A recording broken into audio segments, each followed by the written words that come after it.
Hi, Danielle here from Blackrock Castle Observatory, and today I'm with my colleague Rob, who loves exoplanets. So tell us a little bit about what an exoplanet is. Well, pretty simply, an exoplanet is just a planet orbiting a star other than our own. And how do you find an exoplanet? Well, we've only really been finding them since the late 80s. There's been 3 different methods that we've relied on primarily, and the one that we focus on here in Blackrock Castle Observatory is what we call transit photometry. So, pretty simply, what we do is we'll take a telescope and point it at a star.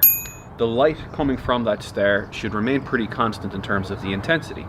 Now, if there's a dip in that intensity, you can reason that something is after passing between you and the star, and if that dip becomes regular, you can reason that something is actually orbiting that star, and that's how you detect a planet. So if we were to graph that light intensity, what you're going to see is a straight line along an x-axis.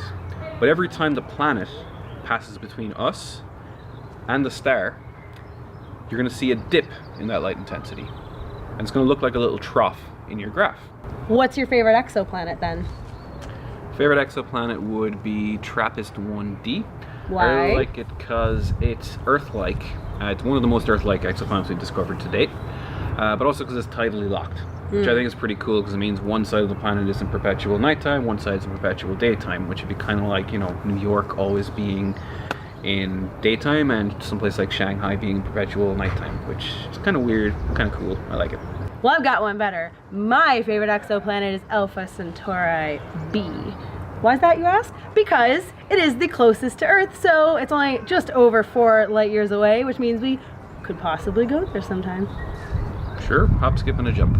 Thanks for chatting with us about exoplanets today, Rob. You're more than welcome anytime. See you next time.